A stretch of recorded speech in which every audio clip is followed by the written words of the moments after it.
Charlie said, "Isn't this just taking off your pants and farting? Do you want to go to the supermarket to buy vegetables and fruits directly? Direct App will deliver it to you." Elaine was very dissatisfied with Charlie's attitude and was very uncomfortable, but she didn't dare to say anything. She could only smile and plead.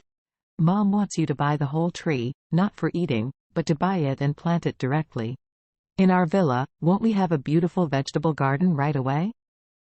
Otherwise, we're done sowing seeds and plant them again. When it grows, we have to wait until the year of the monkey."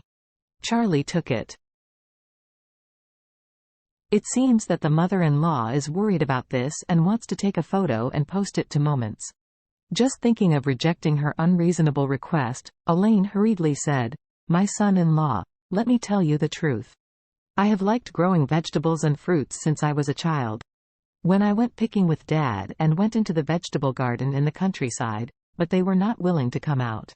Charlie looked at her suspiciously. "When did it happen? Why haven't I heard of it?"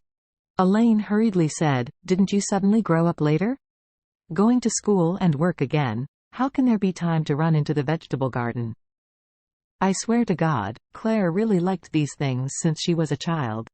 I still want to grow a little in the courtyard of the former Wilson family villa, but old lady was reluctant with the idea." Charlie thought at this moment, if his wife really likes it, then he might as well arrange it. So, he took out his cell phone, called Claire, and asked her, "My wife, tomorrow is the weekend, do you want to go out picking?" "Okay." As soon as Claire heard this, she barely thought about it and immediately blurted out, "Great. Where to pick? How do you know I like to pick?" After listening to Claire, he smiled and said, "Okay, you don't need to worry about where you go. Your husband will arrange it." "Great," Claire said happily, "then I can wait for you to arrange it." "Okay." After hanging up the phone, Elaine hurriedly said flatteringly, "You see, I didn't lie to you, right?" Charlie gave a hum, then took out his phone and called Solomon White. "Mr. Wade. Why did you think of calling the little one?" Charlie said lightly, "Pharaoh, my wife likes picking very much. I am going to take out half of the Thompson villa to make a vegetable garden so that she can pick it in the yard every day, so you can find some for me.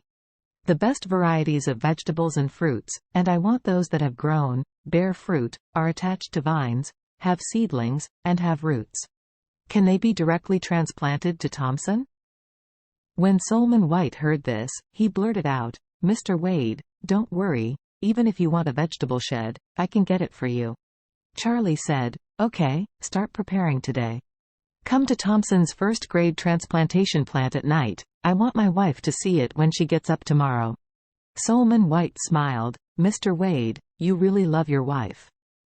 Don't worry, I will make arrangements." Elaine was also very excited at this time. Charlie is really good at fooling people, just a phone call.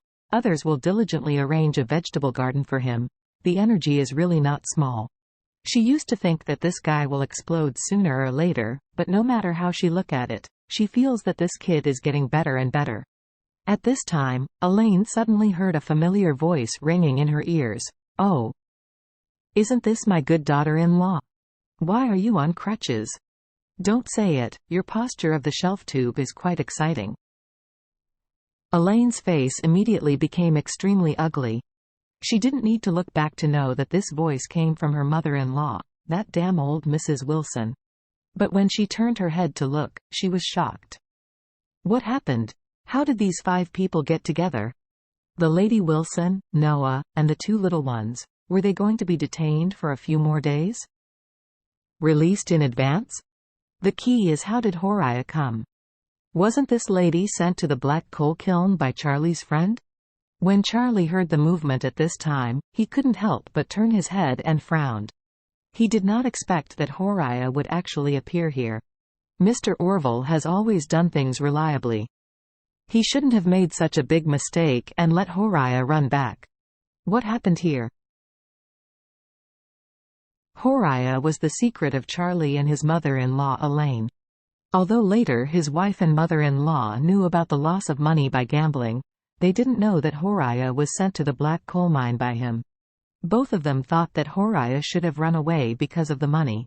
So at this moment Horia suddenly came back, which made Charlie feel a little worried.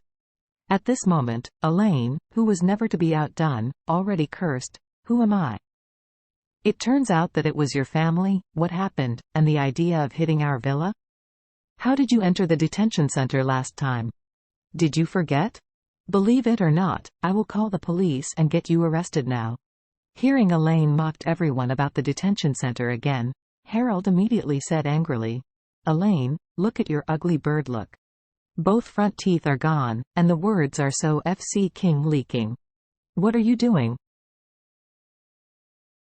When Elaine heard that Harold dared to ridicule her teeth, she suddenly became angry.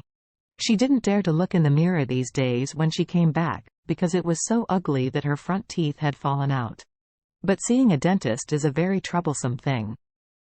Sometimes you have to go back and forth to the dentist several times to fill a tooth, not to mention that you have lost a few teeth and need to do it again. Claire originally wanted to spend money to grow porcelain teeth for her, but it was because she had a broken leg and was inconvenient to move, so she didn't toss her for the time being. It is precisely because of the loss of the front teeth that Elaine has no interest in going out at all, otherwise all the images of a mouth will be viral. But right now, Harold dared to use her teeth to tease her. How could she stand it? Therefore, Elaine immediately cursed, "Harold, I am also your second aunt anyhow. You are not afraid of thunder when you talk to me like this?"